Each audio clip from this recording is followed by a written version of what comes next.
Good evening, welcome back to my channel, and this is going to be a recap of the last 5 years in YouTube world. I was going to do a pickups video, but I thought I'll wait till the end of the month now and just do a 2-month pickups video. We've got loads of pickups here. These are all pickups. I will show this one though, because this was a gift from the guys from the Tumbly Titans charity event, which is absolutely brilliant. I finished the first game, so I finished that one there, Rocket Knight Adventures, but I did abuse the rewind feature because retro is hard. But I think I can do it without the rewind feature at some point, but I needed it for that point. But yeah, 5 years on YouTube. So first of all, sorry, we'll talk about the Tumbly Titans. So today the Just Giving page closed and we managed to raise £4,320, and then on top of that it was an extra £1,000 through gift aid, so it came to like a total of £5,320, which is absolutely amazing. Thank you to absolutely everybody who took part. Thanks to everybody who's in the chat. Thanks to everybody who donated. Thanks to everybody who stayed up 24 hours. Super Plants, Chrissy and Ross, they get a good bash as well. But yeah, listen, it was an absolutely amazing event again, with an incredible amount of money. And I'll put in a clip just here to show you what's left over. So here's the leftovers from the Tumbly Titans event. That's all just all the bubble wrap that Feed Me Chicken wrapped up all the stuff in. There's like a country mile of bubble wrap. But so this is where we are for hopefully next year. I've just overtook Jay's room at the moment. I've got this room to get tidy now within an hour, but we've got another Xbox One bundle which get tons and tons of games again. This bundle here is massive. It's going to be a PS2 bundle. We've recently got this PS2 Slim from Retro Games Island. He sent it over. It was a little bit too late for the stream, but now we've got it in there for next year. But this PS2 bundle is stacked. So we've got this Real Play Golf thing, and then Real Play Pool thing. It's completely sealed. They came from Feed Me Chicken. And then there's about 50 games in there. This is going to be a huge bundle next year, PS2 bundle. And it's not crap games, you know. We've got Time Crisis 2 and 3, Vampire Knight, Time Splitters 2, Gun. We've got, what else is in here off the top of my head? True Crime, Tomb Raiders, Time Split, did I say Time Splitters? Kingdom Hearts, just an absolutely huge bundle of PS2. A rollover from this year, so Retro Ed won the Master System bundle, but he left a whole bunch of games because they were doubles, so we'll roll that over to next year. I'm pretty sure I've got a Master System somewhere to bundle up with that. And then we've got 2 Nintendo Wii's in here, so we can make at least one cool Nintendo Wii bundle again. And then just some more random stuff over here. We've got some PS3 games. I don't have a PS3 yet to bundle it with. A PS1, loads of cool games there, like Spider-Man 1 and 2, Gran Turismo 2, MDK, Fighting Force, Alien Trilogy, class games. I'll find a PS1 to bundle that with. Got another Super Game Boy player and a smart cartridge as well for the PS1. A bunch of PSP games as well. Again, I'll keep an eye out for a cheap PSP because these are cool games in here. So dark, I'm so sorry. We've got Bubble Bobble, Daxter, Medal of Honor, Micro Machines, like really cool games. As well here, so it's an absolute mess. We've got the Sega Mega Drive Flashback, which came from Ross. I'm sure he said the controllers didn't work, but I do have 2 other controllers I can bundle with that. We've got a notebook kind of thing. We've got some 360 stuff here as well. Just turn them around. And an original Xbox game, Nightcaster. And I've got a spare 360 I can bundle with it as well. And we've got these as well from Jim Cabana, sorry. Which are 2 faceplates. So we've got a Gears of War one, and we've got a Fear one. And then we've just got some more random kind of retro kind of stuff that we got from Ian, BS Crazy, sorry. and some roost manuals. So we've got a whole load of stuff here to start off for next year. Hopefully we can do it again next year. But yeah, I'm just getting this boxed up within the hour, up in the loft before the missus gets home.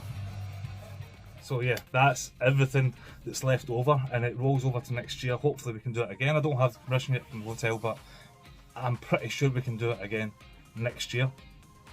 Loads of that stuff came from loads of different people.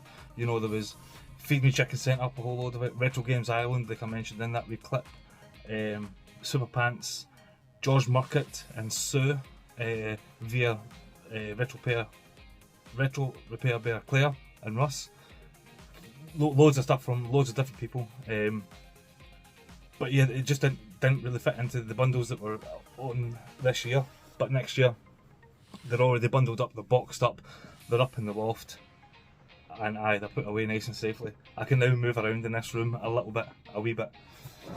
But yeah, so that was the Titans from this year, and that's something that I'm really proud of, and I'm humbled as well that so many people agree to come up to it, and people that want to come to it, because it's just incredible. It's just so nice to see and so nice to be part of. But anyway, 5 years on YouTube. How I started on YouTube was, I'm sure it was during lockdown, and I was watching a lot of Metal Jesus Rocks. I've been watching him recently as well, just going back to like his Hidden Gems, PSP and things like that, because I still really enjoy watching Metal Jesus Rocks. I think he's a cool guy. I like watching his stuff.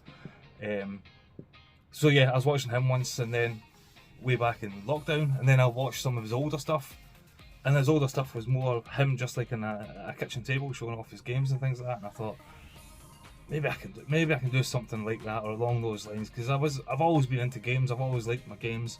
I haven't collected games like I have been for the last 5 years. I think starting YouTube is when I started collecting games, and just collecting games for the sake of collecting games. Like, there's so many games that I will never get to play them all. But yeah, that's how I got started. I had no idea that there was a UK gaming scene like that. I didn't think there was anything. I didn't know to look for it. I just kind of started it. And I remember, I think the first person, or one of the first people that I ever really kind of connected with, was Mark Geordie Slasher. I want to see if it's at hand. It is, so I'll get it in a minute. So it was Mark Geordie Slasher, and I remember watching his game room tour way back, 5 years ago, ages ago. And he was showing his game room tour, and I mentioned in the comments, it was probably the first comment I ever made. I was just like, oh, that Dante from Dante's Inferno, that's really, really cool. You don't see many of them around. Like, not that I had any like experience to go on. I was never looking for stuff like that, but I just said that was really cool. And he replied and said, "Do you want it? Just send me your address," and he'll send it to me, and he did. He sent me Dante from Dante's Inferno. I still got it. Pride and place in the game room. This will never go. But that's when I first kind of realised that maybe there's something in this. Maybe there's something in this YouTube and malarkey. And that there's a community out there that we can all kind of be part of and talk to each other and share our experiences, share our collections, share our interests. And then after that I started meeting loads of different people on YouTube, and I think the first person to ever like give me kind of like a shout out kind of thing was Gunaldinho. Gunaldinho, if you do watch this, then I don't have your WhatsApp. I need to get your WhatsApp because good things are coming with Gunaldinho, hopefully next year. But yeah, the first time I ever heard my name get mentioned in a video, I'm pretty sure it was Gunaldinho, and it was one of his kind of out and about videos. He was just kind of walking about, just walking about the streets, and he just mentioned my name. That was just absolutely amazing, and it was kind of like eye-opening at that point that there is a massive community here. And it's a privilege to kind of be part of, and just really enjoyed it. I've met so many people. I don't want to shout them all out because I know I'll do a disservice to everybody. But one of the kind of most kind of active kind of parts of it has been for me is doing the 52 game challenge that I've been doing for 3 or 4 years now, I think it is. and I think it was only 2 or 3 years ago that we got together and we made a kind of a WhatsApp group, and there's a few of us in there, like, and I talk to these guys, and I swear to God that it's not even an exaggeration. I talk to these guys every day or every other day, just about random shite in games, and it's just really good fun. And it's like I said, the community aspect of this is just absolutely amazing. I talk to these guys more than I talk to my own friends. Like, it's insane, honestly. But I think that's just me. I'm just a bit of a hermit. I don't really go out and things like that. I go out to work and I come home and I play my games, and that's it. I don't really go to pubs and things. I do now and again to watch some football, but that's just me in a nutshell. But yeah, the 52 game challenge, that's such an important thing for me in the last couple of years, because it's just given me a focus to play my games for a start. Like, I love playing games. It's given me a focus to play my games, play backlog games, play games that I might have not played. I mean, I think it was last year we played Donkey Kong Country 3, and that was one of Eddie's picks, and that was a god-awful game. Awful game. I hated it, but I managed to play it, I got through it, and I enjoyed it for what it was, to be fair. But yeah, I won't go back to a Donkey Kong game. So that's the 52 club challenge thing. That's a really important part of what I do now, and even with my channel and stuff. Like, I like to kind of recap the games for myself to go back and look at, but also for like the guys, if they watch the videos, if they watch, then it kind of gets my opinions of them across, which opinions are all opinions. Like, everyone's got their own opinions. We'll get into more of that in a wee bit. I hope this video doesn't go on for ages, but I do have a wee bit that I do want to talk about. Some home truths, some things that people might not like, and that's alright. Like, it's fine for people to disagree. It's fine for people to have different point of views. Not everybody's going to agree with everything, so aye. But anyway, what else was I saying there? Gee whiz. Aye, and another thing that we just kind of, that Talk has started recently is like a, what's it called? Is it a Discord? No, it's not a Discord. It's a Reddit. It's a Reddit page. He's got a WhatsApp group as well, and it's called Burn the Backlog. And it's just really cool the way he kind of, like, the way he presents it, and the way he kind of keeps on top of everyone. Like, it's just really good fun, and I'm putting stuff into there as well, the games I have been finishing.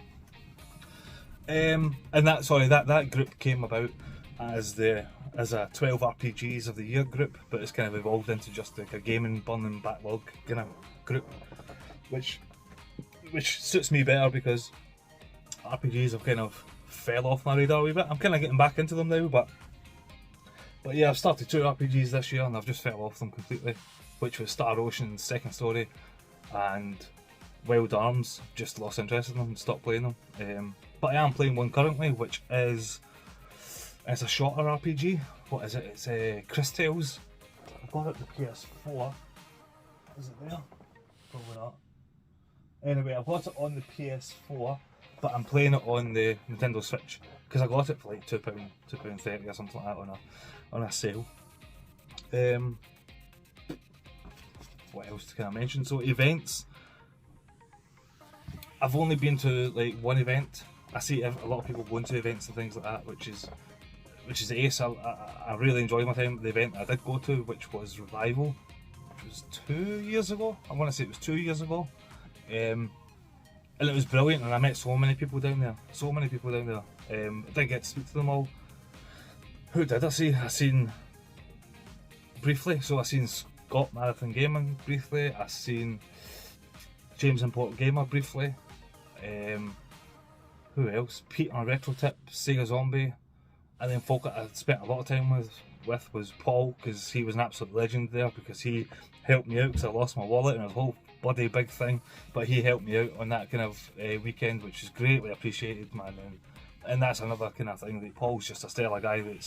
He wouldn't see anybody go without or go through hard times. He's just such a lovable big giant, good guy, good Rangers man as well. But also Sean, Retro Games Revived, met him there, had a couple of pints with him. Tutti, Russ, there was so many people there. I'm going to do a disservice by not mentioning people, but I met tons of folk.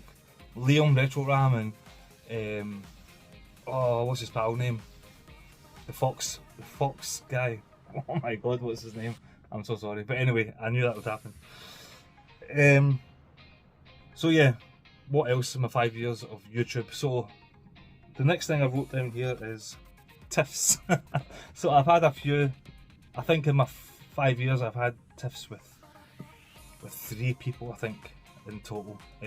One of them was through Twitter, and I don't mind mentioning them. I'll go through them because I don't mind mentioning them because I'm a grown up, and I don't mind mentioning the folk that I've had tiffs with. And the first guy was that Rob Essex Retro Gamer. He just wasn't a nice guy. He just wasn't. How can you put it? He wasn't in it for the same reasons that a lot of us are in it. He was in it very much for the collecting and the flexing and the boasting, and not even to play games and talk about games. It was just to say that he had a certain game, and like, I've got that, you can't afford that kind of thing. He was just he wasn't a nice guy. That wasn't what I would expect from somebody within like the community that we do have. He just wasn't. Nah, no my guy, no my cup of tea. And then the next one would have been good old Gebs 24. Where do you start with this lassie? She is not a nice lass as well. I'm sure she's a lovely person in real life. I've never met her, but listen, I remember it was just one, and I think it was this year or it was last year, she released a short and she was talking, I'm trying to remember so I don't want to get it completely wrong, but I remember she was saying that she had a full-time job and she couldn't put out the content that she wanted to put out because she had a full-time job, and she wanted people to spread her news to get people to subscribe to her to reach 100,000 subscribers, I think it was.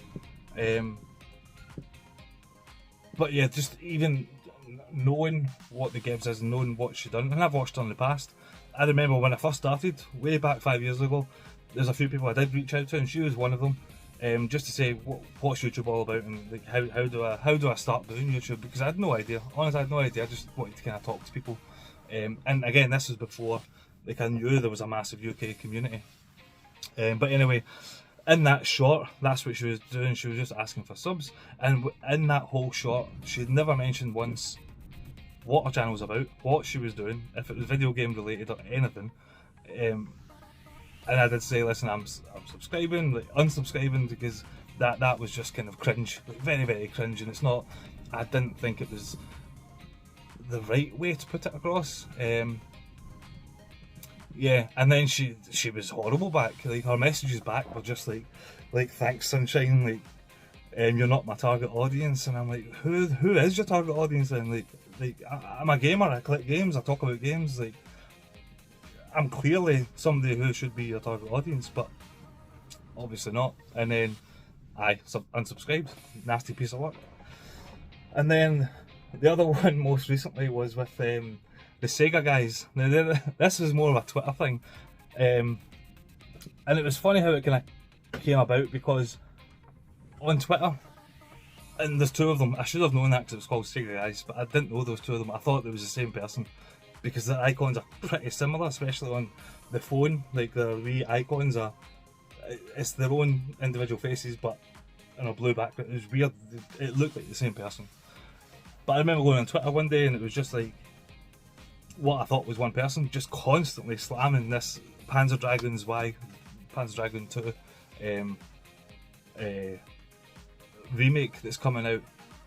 And they were just like, they've bastardised the game, they've done this, it looks horrible, it doesn't look as good as the Sega Saturn version, and it was just constant, like all day. Honestly, there was like 4, 5, 6, 7 different tweets from what I thought was one person, but it was two people.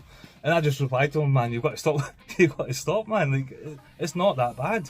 And oh my god, those two absolutely went to town on me, absolute town, they went mental.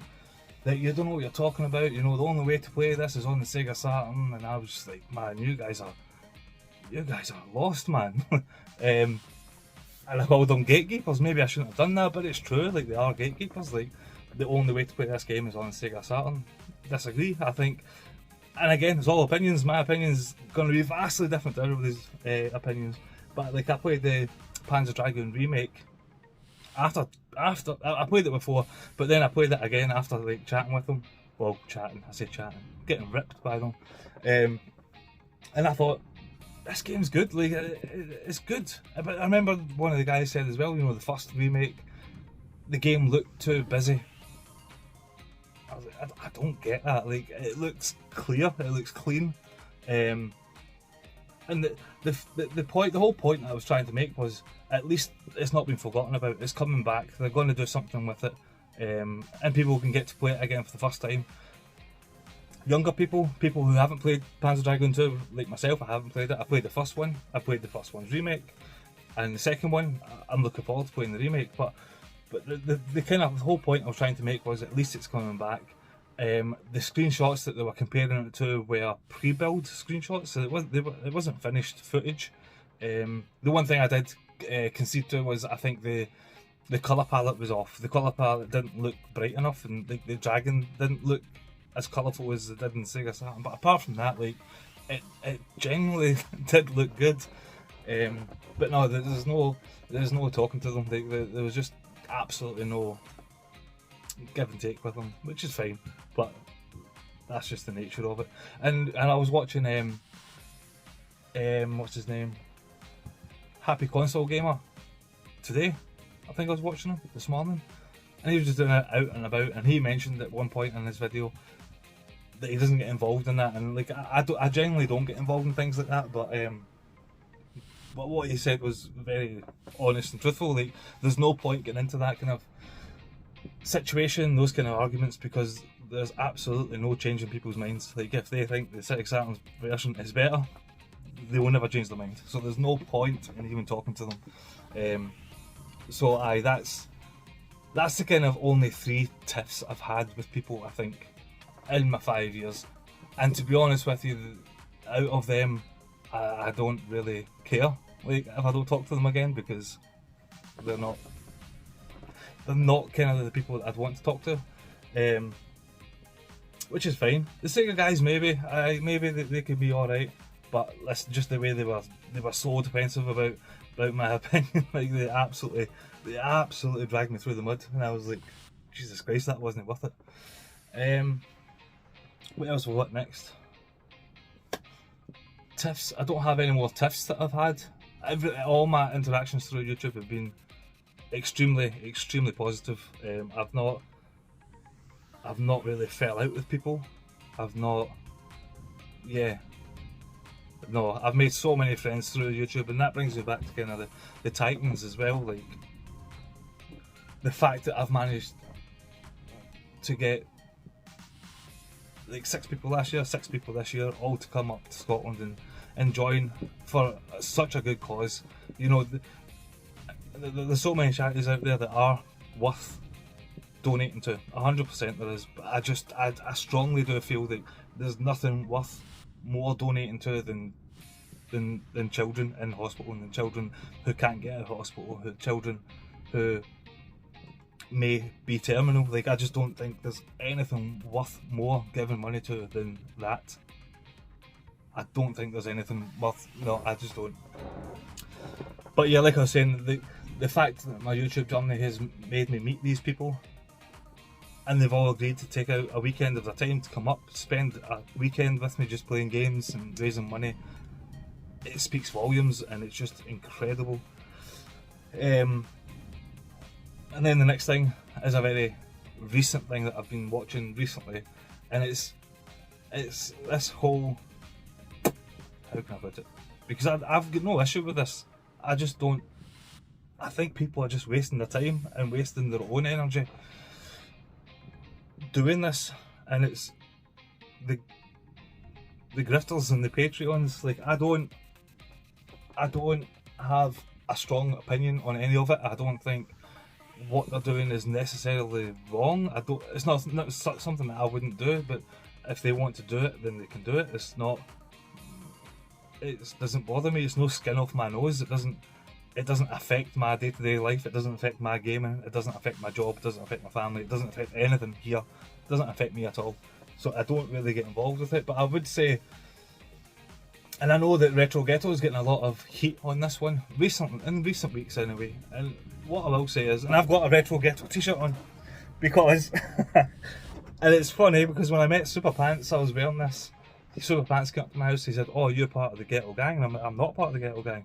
Like, I don't, and I've said this to Callum as well, like, I don't want to pay towards Patreon because I don't see the value in it for me. Like, I don't, and I get that there is a community in there, and I'm sure they're all lovely people. I'm sure they all get on and it's great chat. I know people who are in it and they're fantastic people. Like, I talk to them on the daily. I don't mind mentioning. Anyway, I talk to them on the daily, and it's up to them what they do with their money. It doesn't affect me at all. It doesn't rub me the wrong way. It doesn't. I mean, with the Retro Gang, the Ghetto Gang, you pay like £5 a month, and you're in the Discord, and you're in that community, which is fantastic. Brilliant. Do it if you want to do it.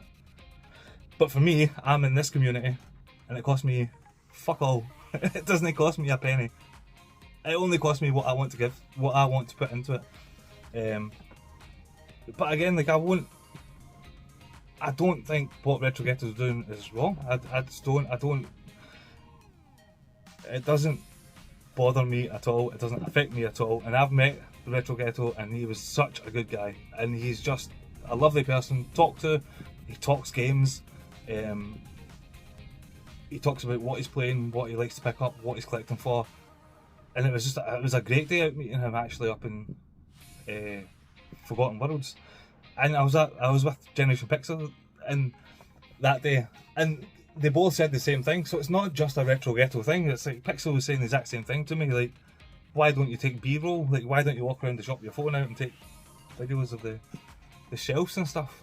I was like, because that doesn't interest me. It doesn't interest me. Like, and I've said to, like, Ghetto and Pixel, like, when they segments come on a video, like, I'll turn off. Like, no, I won't turn off the video. I'll just kind of go and do dishes or something, or I'll flick through the telly or whatever. Like, that doesn't interest me. When somebody's talking like this, like, one-on-one, like when Retro Ghetto was sitting on his couch and he's talking about his games and what he's picked up and what's happening and things like that, I'm all in. I'm listening to him. I love listening to it. I love watching his gameplay at the end of the videos as well. But I don't, seeing like B-roll or footage of going around like shelves and things like that, and that does not interest me at all. I've seen CEX. I've seen a few CEXs. I don't need to see another CEX. Yeah, it just doesn't interest me. But again, back on the kind of Patreon thing, like, the fact that Retro Ghetto's got it, again, doesn't bother me at all, because he still talks to you, he'll answer your comments. He's a good guy, genuinely he's a good guy. I don't understand the hate towards him, and it's no nice, and I wouldn't wish it on anybody. But the fact that he's got Patreon, you know, he does not shove it down your throat in his videos. And when I used to watch the Gibbs, she does. Like, she'll stop her video halfway through and she'll say, 1 minute of your time. Like, I'm not already giving you minutes of my time watching your video.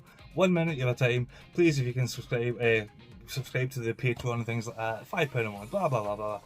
Nah, he does not do that. And that's commendable in my opinion.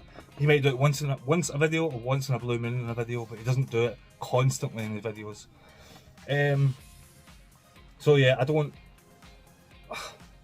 agree with all the hate that's going his way, and I think it was Tony Fighter. So Tony Fighter and Goldtooth are like the two ones that are really going at it, and I like those two guys as well. And like I said, we've all got opinions. We will all never agree on everything.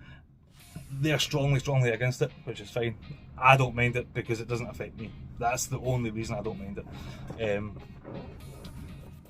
But yeah, where was I? Oh, sorry. So Tony was mentioning that it was at the Cardiff Games thing, where somebody put a game by for Retro Ghetto, and he forgot to go and get it. I generally believe that he just forgot to go and get it. but the vendor said that somebody couldn't have it because it's put by for Retro Ghetto, and then another person said, can I have a game put by and I'll come back and get it later? And the vendor said, no, we don't do that, but he did just do it for Retro Ghetto. And listen, for me, that's a vendor problem. That's not a Retro Ghetto problem. That's the vendors. The vendors made that choice to put that by for Retro Ghetto and not put it by for customer A. That is not Retro Ghetto's problem, in my opinion. Where else am I? Because I feel like people are shouting at the screen now, no, you don't say that, like, Patreon's the devil, blah blah blah blah. It genuinely doesn't bother me. And I've been talking, I remember as well, because I like Goldtooth a lot. I think he's a funny guy, I think he's a class guy.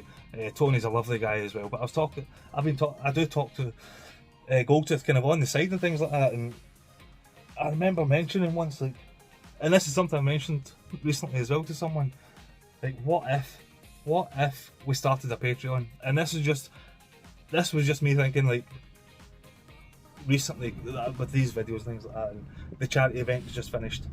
I was like, what if I was to start a Patreon and charge £1 a month, and that's it, just £1 a month, and every single pound that goes to the Patreon goes to Glasgow Children's Hospital. Like, I don't know how I'd set that up. I've never looked into it. I don't know how to set up a Patreon. I don't really want to start a Patreon, but if I did do a Patreon, that's what I would do.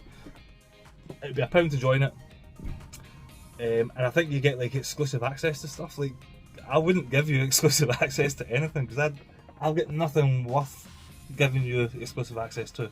There's nothing worth in this game room giving you exclusive access to. What I would say you would do if you were a Patreon member of that, if this is all ifs, because I don't think I'm going to do it because I just don't know. But if that was to be a thing, then all the Patreon people at the start of the charity stream next year would go into the opening prize, whichever it was. This year was the golden joystick.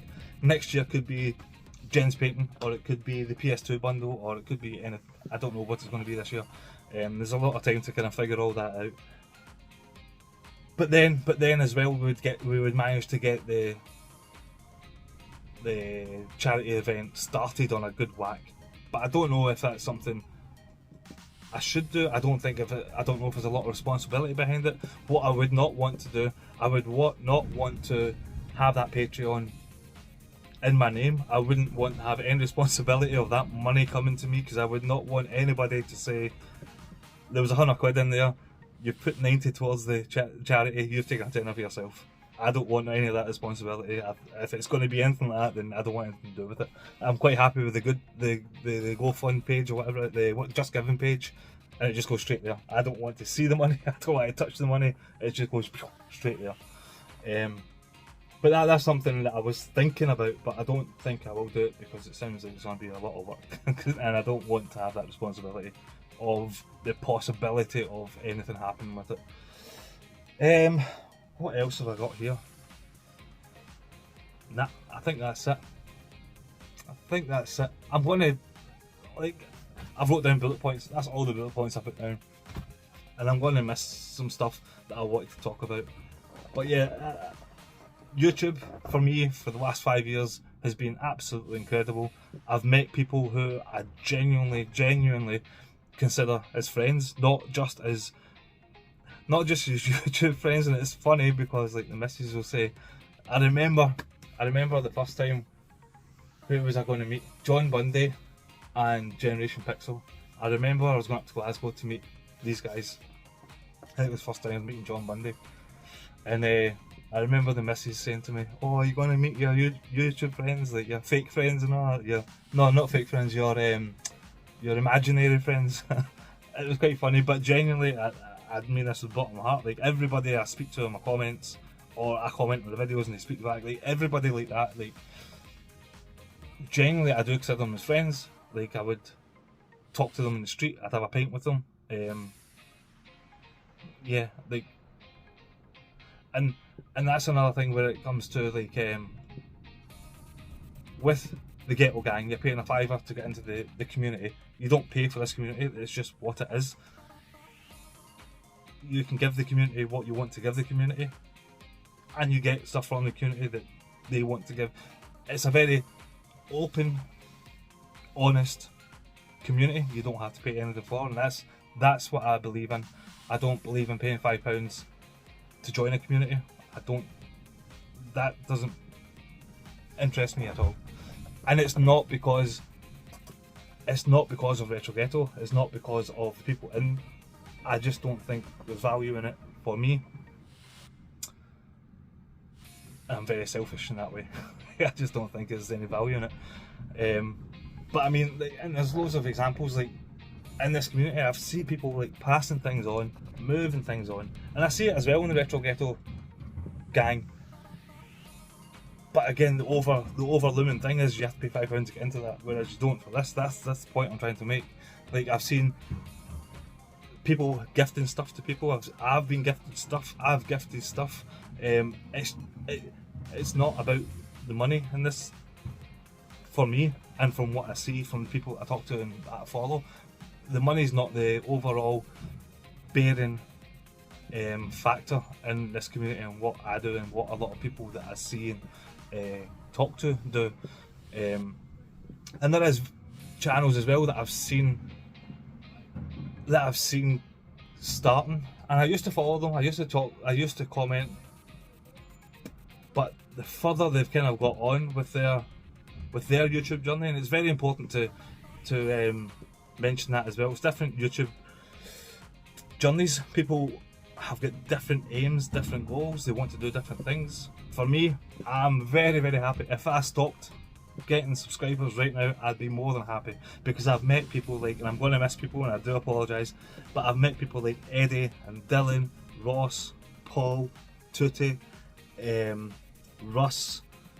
I'm going to miss so many people here and I'm so sorry. Scott, James, Day Review Time, James Retro Import Gamer, Chicken Fillets, Generation Pixel, Scott and Jen, Retro Rivals. I've met Omega Ace, I've met Heaps, I've met Super Jim Tindo. I'm going to miss tons of folk here, so I'm going to Retro Red Steve. Oh my god, I'm going to miss hundreds of people. But the point that I'm making is like that community is very. They're not in it for the money, as far as I can see, and as far as I make out. Whereas there's channels that I have spoke to, and they've went off a different path. And the different path is, and two channels spring to mind. And again, I don't mind mentioning them because I don't think they're bad people. I just think that they've kind of went off in a different direction. And it's and again, I don't mean any harm to these guys because they're fine. They're all right people. They're just not what I like to watch, and they're not what I aspire to be in this community. And it's that there's a wee young guy, and again, I don't mean any harm to him because he's a lovely wee guy. It's Retro Head and Dan the Games Man. That a lot of time when I watch these guys, and I watch them now and again still, but not as much as I do. If I see a rollercore video, I have to watch it straight away. But these guys, when I watch them, it's very much all about cost and the value of games. It's not so much their gaming, it's not so much their passion, it's just about filling shelves for them, which is fine to a certain degree. But yeah, and I don't mean any harm to them because I do still watch them and I do still like them, but they're just not like top. Just not where I want to be. That's what I mean. I like to watch what I like to do. I like talking like this. And that's why I like a lot of people I watch. Ross Bahaha, just watch his pickup videos. It's just him in his room like this, showing his games and talking about his games, more importantly. Retro Rivals again, it's just them sitting at a desk talking to the screen. That's it. You know, they do B-rolls of gameplay and things like that, which is cool. I don't, because I'm shite and I don't know how to do that. But yeah, I feel like I'm kind of losing myself now, but that's where I am. There's channels out there that are on different journeys, that do want different things, that do want to make it. I guess they want to make something of their channel, which is absolutely fine. You know, that's great. That's great that you want to make money from your channel. You want to do this. You want to do that. Patreon's a different thing. Like I think Patreon is again up to the person if they want to start a Patreon. It's just not for me. You know, if you reach a certain amount of subscribers, and I don't know, but I'm sure you get money from YouTube anyway. So surely that would be enough, would it not? I don't know.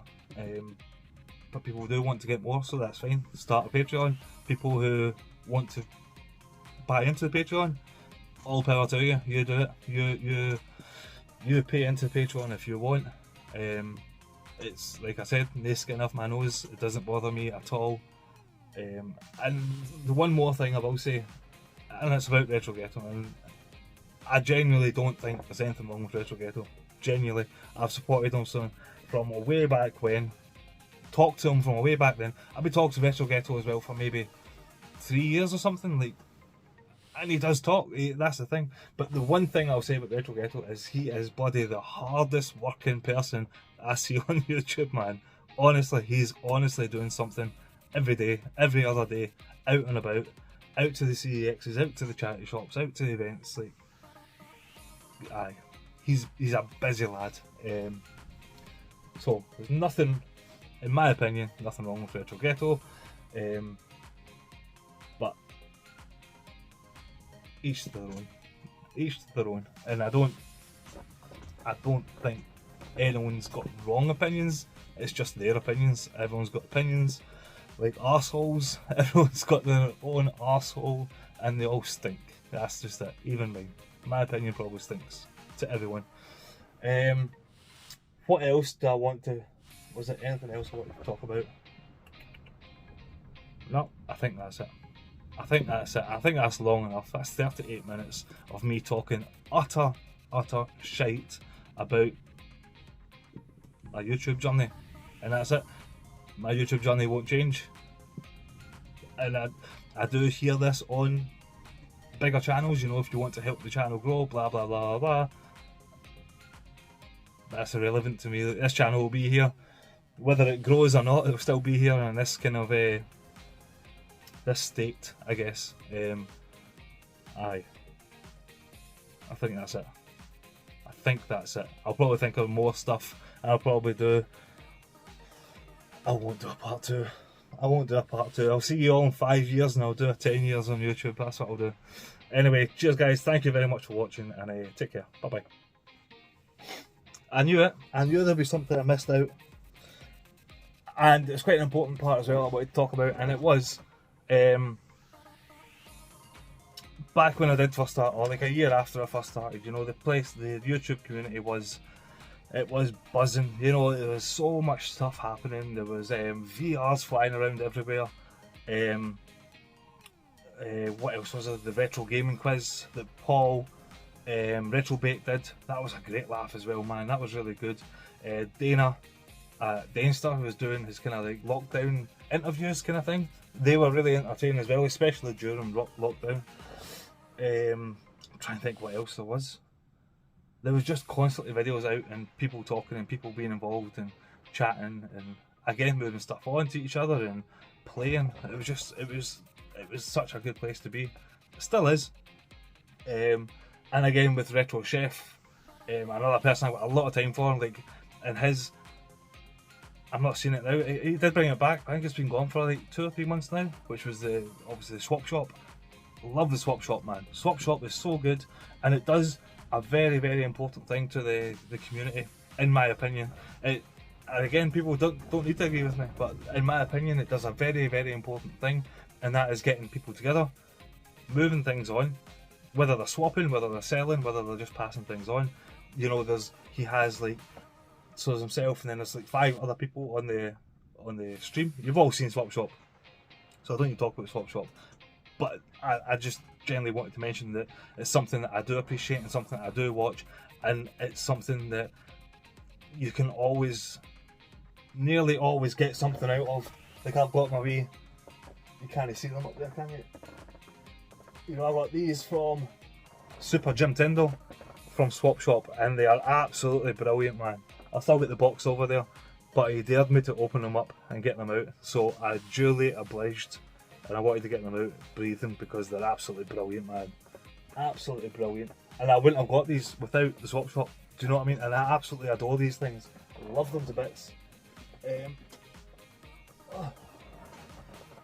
But yeah, like there was a ton of people flying around and doing stuff, and I think because I was like a, what you call it, a COVID channel, I think maybe people who are in the community longer looked upon my channel and went, oh Christ, here's another channel coming out, another, because I think a lot of channels boomed out at that time.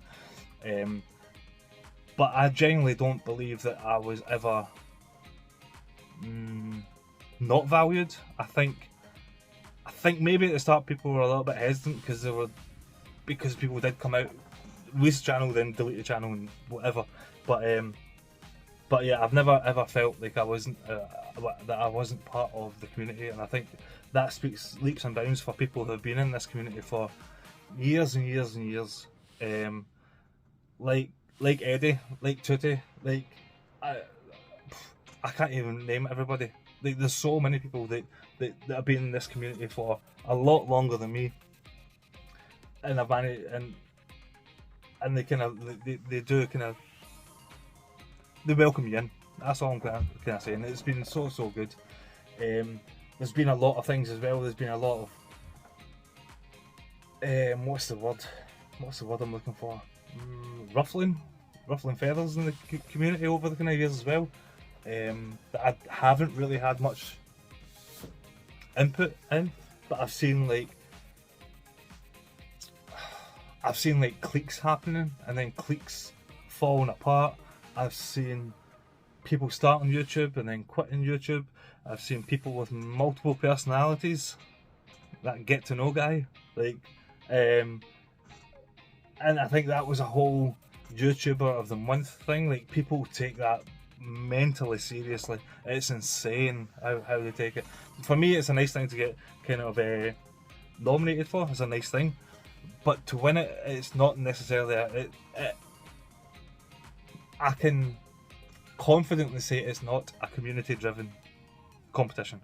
I think getting a nomination is a community-driven aspect of it, but I don't think winning the month is a community-driven aspect. I don't think that's the way it is. I think everybody and anybody can vote for it, which is fine. I think your next door neighbour and her nan, they can vote for whoever they want to win it, which is absolutely fine. It's fine, but it's not voted by the community, is what I'm trying to say with it. And that's not because I'm salty because I've not won it. It's not at all. It's just a genuine like thing I've seen with it. I've seen people as well like taking on the YouTuber of the year and what's the word? Making it about them. I've seen that over the last couple of years. It's not so much a community event as such as it is what they can do to YouTuber of the month. You know, I think the last two people, and again, I'm sure they're lovely guys, but they're trying to make it out like it's a rolling kind of episode of something. I don't know what it is. I don't get it. Like I just don't get it. I mean, there was 2 years ago, I think it was, the guy was flying about in a TARDIS. I didn't get it. And then this year with Upper Nimbus, and again, lovely guy, I'm sure he is. He was going through like wormholes and things, and I was just like, what is going on here, man? I don't get it. But listen. But I think that as well brought out a lot of nastiness in people. And like I was talking about that get to know guy, like I'm sure he created like 40,000 different YouTube channels and just started like voting for himself. Weird, man. Back then it was a lot more booming. Booming's the kind of word I would use. There's a lot more stuff coming out. There's a lot more VRs coming out. There's a lot more collaborations as well. There was a lot live streams and stuff. I think that's it now. I think that's all I wanted to say. Yeah, when I started, after like a year or two doing YouTube, it was very, very booming and it was constant. I think in the last year or so, it's kind of dried up a little bit, and it's to be expected because obviously with lockdown, everyone's in the house doing nothing, and now everyone's back out doing their jobs and they put out videos whenever they can, which is exactly what I do. I do like a video a month. And going back to that whole Patreon thing with the £1 thing, I was only half kind of serious about it. I think if you were to give money to something, it wouldn't be to someone to grow the channel, if it makes sense. I think if you want to grow your channel, do it off your own back. That's just my own opinion. I think if you're going to give money to a cause, give money to, like I said earlier, the most important for me is a kids charity. I just don't see anything worth more than a children's charity. Maybe an animals charity, because I like animals. I think animals are little angels. I think they deserve a lot of looking after as well. I think that's all I wanted to say. I think that's it. That's my 5 years on YouTube. I'll see you again after 10 years. Cheers. Bye bye.